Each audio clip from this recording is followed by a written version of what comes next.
ඉතින් අද මම ඔයගලන්ට කියලා දෙන්න යන්නේ කොහොමද A-level වලින් පස්සේ අපි ඉංග්‍රීසි හදාගන්නේ කියලා. මොකද අපි A-level වලින් පස්සේ ජොබ් එකක් කරන්න පටන් ගත්තත් A-level වලින් පස්සේ කැම්පස් යන්න පටන් ගත්තත් අපිට කොයි පැත්තෙන් ගියත් ඉංග්‍රීසි ඕන වෙනවා. මොකද අපි සිංහල මීඩියම් වලින් ඉගෙනගෙන අපි A-level වලින් පස්සේ යනකොට හැමදේම අපිට ඉංග්‍රීසි වලින් තියෙන. එතකොට මේ හැම දෙයකටම ඉංග්‍රීසි ඕමනාව වෙනවා. ගොඩාක් මේ ප්‍රශ්නේ ඇති වෙන්නේ එක වසරේ ඉඳලා grade 13 වෙනකම් මොකද සිංහල මීඩියම් වලින් ඉගෙන ගන්න ළමයින්ට මේ ප්‍රශ්නේ ගොඩාක් තියෙනවා. A-level වලින් පස්සේ එකපාරට ඉංග්‍රීසි ගොඩාක් යූස් කරන්න වුණාම, ඒ කියන්නේ ඉංග්‍රීසි වලට හුරු වෙන්න වුණාම මේ ප්‍රශ්නේ ගොඩක් තියෙනවා. මොකද දැන් ජොබ් එකකට ගියත් කැම්පස් ගියත් ඉංග්‍රීසි ඕන වෙනවා. එතකොට ඉංග්‍රීසි කොහොමද හදාගන්නේ? ඉංග්‍රීසි කොහොමද මම හදාගත්තේ? ඉතින් අද ඔයගොල්ලොත් එක්ක මම ඒ ටිප්ස් ටිකක් බෙදා ගන්න තමයි ලෑස්ති වෙන්නේ. මම හිතනවා මේ වීඩියෝ එක හැමෝටම වැදගත් වෙයි කියලා.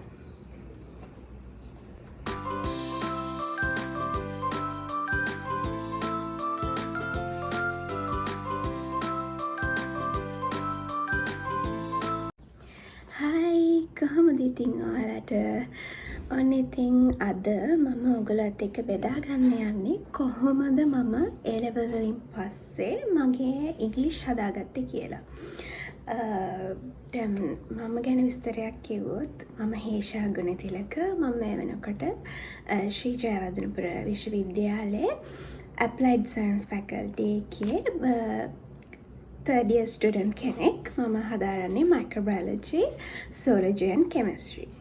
එතකොට මද බය නැතුව ඉංග්‍රීසි කතා කරන්නේ ඉස්සරහට ගිහිලා විශේෂයෙන් presentation එකක් කරනකොට වගේ කොහොමද අපි බය නැතුව ඉංග්‍රීසි කතා කරන්නේ කියන එක ගැන තමයි අද මම කියලා දෙන්න යන්නේ මගේ අත්දැකීම් ඇසුරින්. ඉතින් මුලින්ම කියන්න ඕනේ අපි හැමෝම A-level වලින් පස්සේ කරන දෙයක් තමයි ඉංග්‍රීසි හදාගන්න කියලා එක කෝස් කරන්න ගන්නවා. ඒ වගේම ඩිප්ලෝමා වගේ දේවල් කරන්න ගන්නවා. මං කියන්නේ ඒ දේවල් කරන්න ඕනේ කරාට ඩිප්ලෝමා එකක් කරපාලියට කෝස් එකක් කරපාලියට අපිට ඉංග්‍රීසි පුළුවන් වෙන්නේ නැහැ. අපි කොච්චර කෝස් කරත් සල්ලි දීලා කොච්චර කෝස් කරත් අපිට උනන්දුවක් නැත්නම් අපේ ඉංග්‍රීසි හදාගන්න අපිට බෑ අපේ ඉංග්‍රීසි මට්ටම වැඩි දියුණු කරගන්න. ඒ නිසා අපි ඒකට අපේ පැත්තෙන් එෆර්ට් එකක් දෙන්න ඕනේ. නැත්නම් අපිට අපේ කොන්ෆිඩන්ට් එක තියාගෙන ඉංග්‍රීසි කතා කරන්න, ඉංග්‍රීසි ලියන්න, ඉංග්‍රීසි දේවල්, ඉංග්‍රීසි ආටිකල්ස් වගේ දේවල් කියවලා තේරුම් ගන්න අපිට බැරි වෙනවා. විශේෂයෙන්ම අපිට දැන් ඉගෙන ගන්නකොට පොත්පත් කියවලා කරලා වුණාවත් අපිට දේවල් හොයා ගන්න ඕනේ. එතකොට අපිට ඉංග්‍රීසි කියන දේ A-level වලින් පස්සේ සෑහෙන්න ඕන වෙනවා. ඒ කියන්නේ මෙහෙමයි. අපි A-level වලින් පස්සේ කැම්පස් හැමෝම කැම්පස් යන්න කැමතිද නැහැනේ. කැම්පස් ගියත් නැතත් ඉංග්‍රීසි අපිට ඕන වෙනවා. මොකද අපි ජොබ් එකක් කරන්න ගියත් අපිට එතනදිත් ඉංග්‍රීසි ඕන වෙනවා. අපි එක වසරේ ඉඳලා 13 වසරට වෙනකන් සිංහල මීඩියම් වලින් ඉගෙන ගත්තට අපිට A-level වලින් පස්සේ ජොබ් කරන්න වගේම අපේ higher studies වලට අපේ ඉංග්‍රීසි හොඳටම තියෙන්න ඕනේ. ඉතින් මේක මටත් තිබ්බ ප්‍රශ්නයක්. කොහොමද ඉංග්‍රීසි හදාගන්නේ? කොහොමද කොන්ෆිඩන්ස් විදිහට මේවා කරන්නේ? අපිට මුලින්ම තියෙන ප්‍රශ්නයක් තමයි කොහොමද අපි කතා කරන අපිට දැන් සමහර වෙලාවට තියෙනවානේ අපිට වචන දන්නේ නැහැ කියලා. කතා කරන්න. අපි සිංහලෙන් කියන නම දන්නවා. හැබැයි ඒකට ඉංග්‍රීසි වලින් කියන නම දන්නේ. ඉතින් අන්න ඒ වගේ ප්‍රශ්න ගොඩකට විසඳුම් හොයාගන්න ඒක අපිම උත්සාහ කළා තමයි කාලයක් තිස්සේ අපේ ඉංග්‍රීසි හදාගන්න පුළුවන් වෙන්නේ. මේක මගේ එක්ස්පීරියන්ස් වලින් ඔයගලන්ට ගේන දෙයක්. මම කරපු දේ තමයි මම A-level වලින් පස්සේ කෝස් එකක් කරා. ඒ කෝස් එකෙන් හරියට දැන් මුලින්ම කට්ටිය කියනවානේ ග්‍රැමර් විතරක් ග්‍රැමර් ඕනි කියලා. ග්‍රැමර් ඕනි. මම කළේ කෝස් එකෙන් මුලින්ම ඒ අර ග්‍රැමර් අවබෝධය හොඳට ඔළුවට දාගත්තා. ඊට පස්සේ මම තනියම කරපු දෙයක් තමයි මේක ඇත්තටම මගේ එක්ස්පීරියන්ස් වලින් කියන්නේ මේ විදිහට ඔයගොල්ලොත් කරොත් ඔයගොල්ලන්ට ඉංග්‍රීසි ඇත්තටම හොඳටම හදාගන්න පුළුවන්. මම මුලින්ම කරේ මට දැන් ඉංග්‍රීසි හදාගන්න ඕන උමනාවක් තියෙන හින්දා මම ඉංග්‍රීසි පොත් කියවන්න ගත්තා. මුලින්ම ලොකු අර මෙච්චරක් විතර ලොකු පොත් කියවන්න ගත්තේ නැහැ. පොඩි පොත් කියවන්න ගත්තේ. පොඩි පොත් කියවන්න අරගෙන ඒ පොඩි පොත්වල මට නොදන්න වචන සහ මට අලුත් වචන. ඒ වචන අරගෙන මං ඒව ඩයරි එකක ලියාගත්තා. පොත කියවන වෙලේ මට අලුත් වචන හැම එකක්ම මං ඩයරි එකක ලියාගත්තා. ඩයරි එක ලියාගෙන පස්සේ මම ඒ වචනේ තේරුම ඒ වචනේ ප්‍රොනවුන්ස් කරන විදිහ මම ඉන්ටර්නෙට් එකකින් සර්ච් කරලා හොයාගත්තා. ඉතින් ඒ විදිහට මට කාලයක් යද්දී අලුත් වචන ගොඩාක් එකතු වුණා. එකම වචනේ වුණත් එකපාරක් හම්බෙලා ආයෙ පාරක් හම්බෙනකොට අපිට වචනේ මතක කියන්නේ තේරුම මතක නැත්තම් ටගාලා අපි ඩයරියේ තියෙනවනේ ඩයරියේ පෙරලලා මම බැලුවා. එතකොට මතකෙ හිට්ටා. එහෙම එකතු කරගත්ත වචන ගොඩාක් මගේ vocabulary එකේ දැන් තියෙනවා. ඒක අර ඉංග්‍රීසි පොත් කියවන එක ඇත්තටම මාර විදිහට වටිනවා ඔයගොල්ලෝගේ ඉංග්‍රීසි ලෙවල් එක අප් කරගන්න. ඒක තමයි මම අලුත් වචන එකතු කරගත්තේ සහ මගේ අර vocabulary එකට වචන ටිකක් එකතු කරගත්තේ. ඒ මං කරපු එක විදිහක්. තව විදිහක් විදිහට මං කරා ඉංග්‍රීසි ෆිල්ම්ස් බලන එක. Films and TV series. ඒවත් අපි බලන්න ඕනේ. එකෙන් ගොඩක් අපේ ඉංග්‍රීසි හැදෙනවා. ඔයගොල්ලෝ ඉංග්‍රීසි මූවිස් බලනකොට ඉංග්‍රීසි TV series වගේ දේවල් බලනකොට subtitles එක්ක බලන්න. එතකොට තමයි අපිට මුලින්ම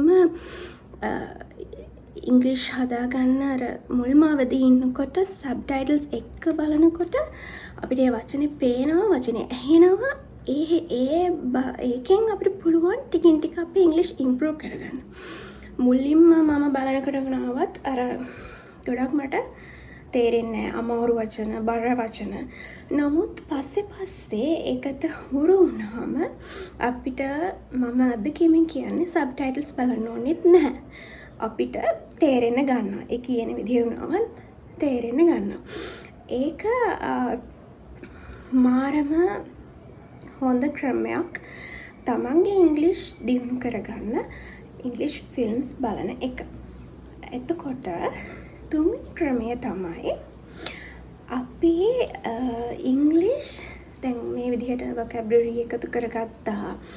අපිට දැන් වචන තියෙනවා, අපි හොඳට ග්‍රැමර්ස් දාන්නවා. නමුත් කතා කරගන්න බැරි වුණත් ඒක ප්‍රශ්නයක් නේ. ඉතින් මම ඒකට කරපු ක්‍රමය තමයි මගේ යාළුවොත් එක්ක පුළුවන් විදිහට ඉංග්‍රීසි වලින් කතා කරන්න ගත්තා. ඒ වගේම ගෙදර අයත් එක්කත් ඉංග්‍රීසි වලින් පොඩ කතා කරන්න ගත්තා. එතකොට දැන් එකපාරට අර අපිට බයක් තියෙනවානේ අපිට වැරදෙයිද? කවුරු හරි අපි කියන දේවල් දැකලා අපිට hina වෙයිද? වැරදුනහම hina වෙයිද? එහෙම දෙයක් තියෙනවනේ මුලින්ම කතා කරනකොට. ඒ නිසා ඒ බය නැති කරගන්න අපි කතා කරන්න ඕනේ අනිවාර්යයෙන්. කතා කරනකොට මං කියන්නේ ඕගොල්ලෝගේ පවුලයත් එක්ක සහ ළඟම යාළුවොත් එක්ක කතා කරොත් ඒගොල්ලෝ hina වෙන්නේ නැහැ නේ වැරදුනයි කියලා. එතකොට ඔගොල්ලන්ට වැරදි හරි කතා කරලා ටිකින් ටික ඔගොලන්ට ඉංග්ලිෂ් ස්පීකින් එකත් ස්පෝකන් ඉංග්ලිෂුත් හදාගන්න පුළුවන්. ඕගොල්ලෝ නිතරම ඉංග්ලිෂ් හදාගන්න හැමතිස්සෙම මං කියන්නේ ඉංග්ලිෂ් එක්කම ගැටෙන්න ඕනි. කාටුන් එකක් වුණත් බැලුවත් ඉංග්ලිෂ් වලින් බලලා එක තේරුම් ගන්න හදන්න. මොකද එතකොට තමයි ටිකින් ටික ඉංග්ලිෂ් ඉම්ප්‍රූව් වෙන්නේ.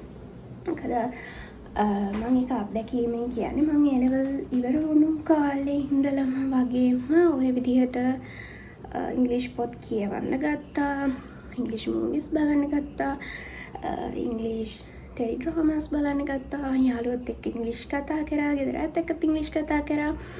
ඒවෙන් තමයි ගොඩක් ඉංග්ලිෂ් හැදුනේ. එතකොට දැන් මම කියවපු පොත් ගත්තොත් මම මුලින්ම පොඩි කතන්දර පොත් කියෙව්වා.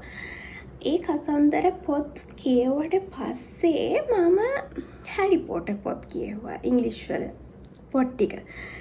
ඒ පොත් ටිකෙන් මම ගොඩාක් වචන එකතු කරගත්තා. ඉතින් ඒ වගේ මම කියන්න තියෙන ඉස්සෙල්ලාම ලොකු පොත් ගන්න යන්න එපා. පොඩි පොතක් අරගෙන කියවන්න පටන් ගන්න. ඊට පස්සේ ඒ වගේම ඒ ගන්න පොත ඔයගොල්ලෝ කැමති නැත්තම් බලෙන් කියවන්න යන්නත් එපා. ඔයගොල්ලෝ කැමති ආස කතන්දර පොතක් අරගෙන අය ආස පොත කියන්න. එතකොට ඔයගොල්ලෝ ආසාවෙන් කතන්දර පොත කියවන්නේ. ආසාවෙන් කියවනකොට ඔයගොල්ලන්ට කතාව කියවන්න තියෙන ඉන්ට්‍රස්ට් එක නිසාම ඔයගොල්ලෝ කොහොම හරි ඉංග්‍රීසි වලින් කියවලා ඒක ඉංග්‍රීසි වලින් තේරුම් ගන්න හදනවා. ඉතින් එතකොට අපේ ඉංග්‍රීසි මට්ටම සෑහෙන දුරකට දියුණු වෙනවා. ඒ වගේම තමයි මම කරපු පස්වෙනි ක්‍රමය ගත්තොත් අපිට දැන් ගොඩාක් සෝෂල් මීඩියා වල ඉංග්ලිෂ් ඉගෙන ගන්න සෝසස් තියෙනවා. ඇත්තම කිව්වොත් YouTube එකම ගත්තොත් අපිට YouTube එකේ ගොඩාක් channel තියෙනවා. අපේ ස්පෝකන් ඉංග්ලිෂ් හදාගන්න, ඒ වගේම අපේ grammar හදාගන්න, අපේ හැම point එකකින්ම අපිට perfect වෙන්න හැම YouTube channel එකම වගේ මම දැකලා තියෙනවා වටින වීඩියෝස් තියෙනවා. ඉතින් මම A level ඉවර වෙලා කැම්පස් මොකද අපේ කට් ඔෆ් එනකන් අපේ රිසල්ට්ස් එනකන් කරපු තව දෙයක් තමයි මේ විදිහට YouTube channel හොයලා මේ වීඩියෝස් බලන ගමන් ඒවැ කියලා දෙන දේවල් පොතක නෝට් එකක් ගහගත්තා. මං ගාව තාම මේ නෝට්ස් තියෙනවා. මම ඔයගොල්ලන්ට පෙන්නන්නම්.